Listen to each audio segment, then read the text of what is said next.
pessoal! Se divertiram com a leitura de Mowgli, o livro das selvas? Conheceram um pouco mais sobre esse menino que vive no entre-lugar?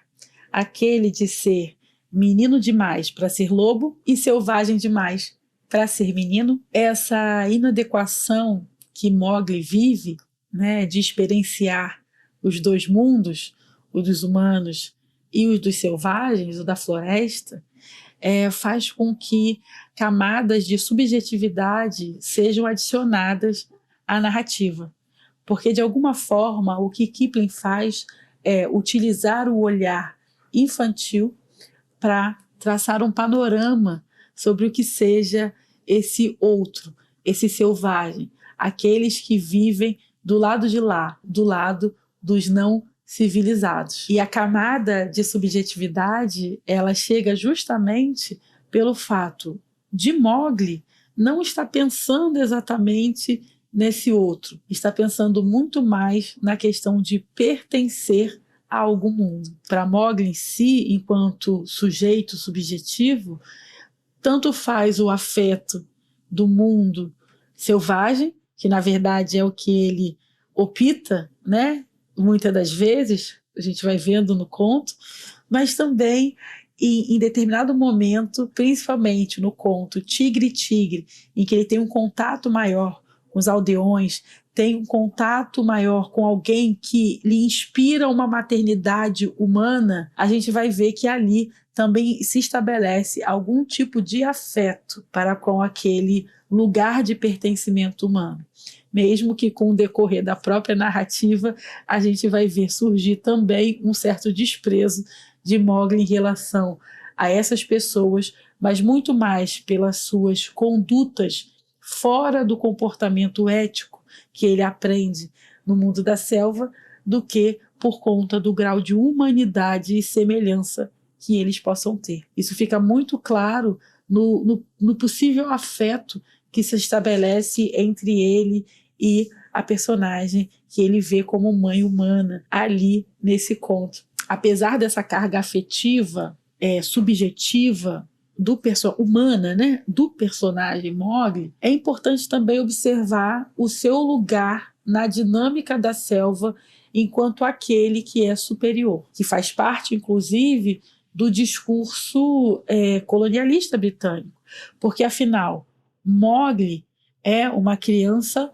branca que se torna o rei da selva. Soa de uma forma estranha, como se um estrangeiro, um não local, né, aquele que não surge ali daquela massa genuína, mas é alguém incorporado, que vem de fora, que traz a sua carga de fora.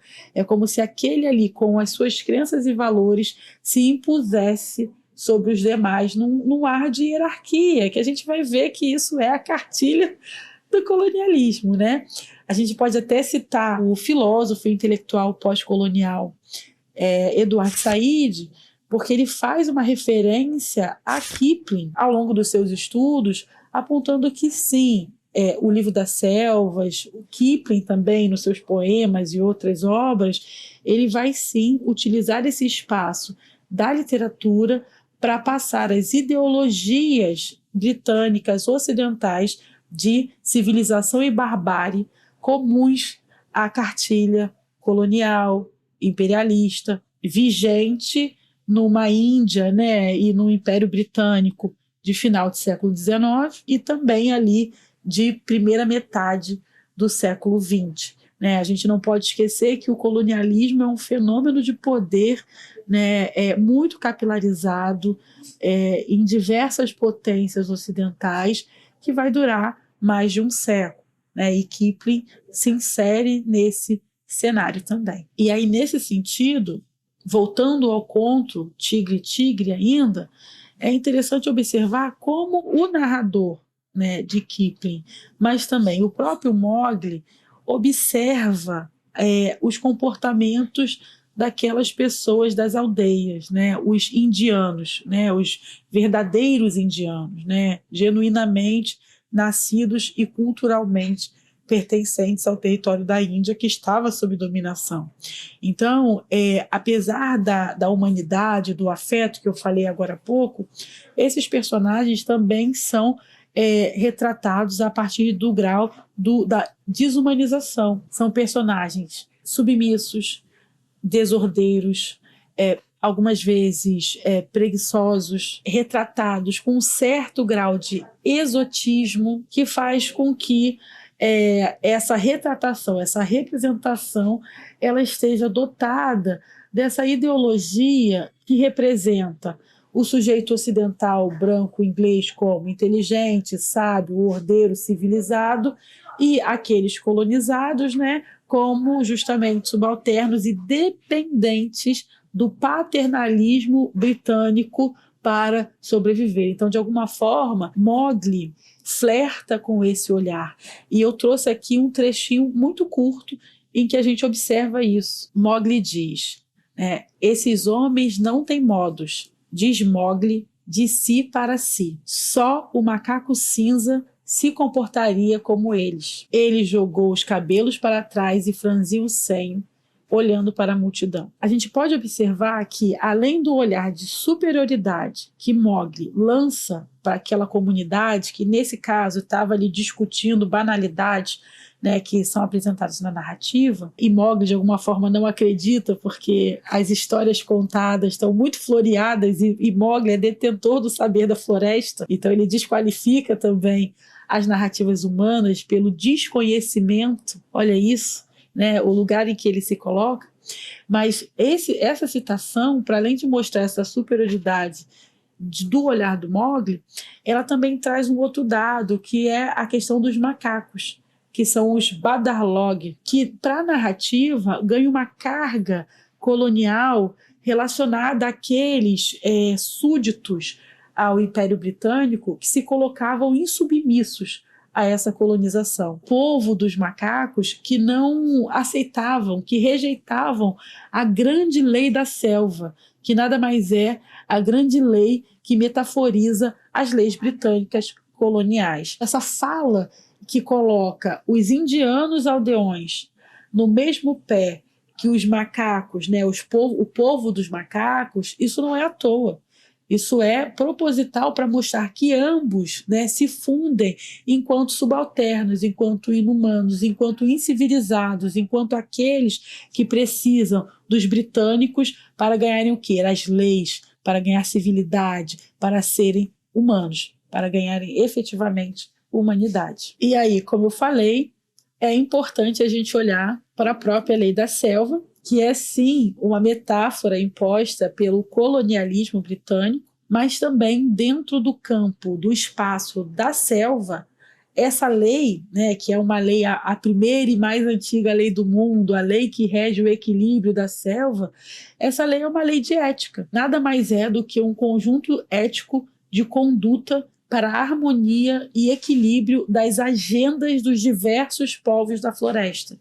E, de alguma forma, isso nos soa até inspirador, né? Para pensar a contemporaneidade em que há muita dificuldade de discussão, de diálogo, de união entre diferentes povos e agendas, né? Agora, no hoje.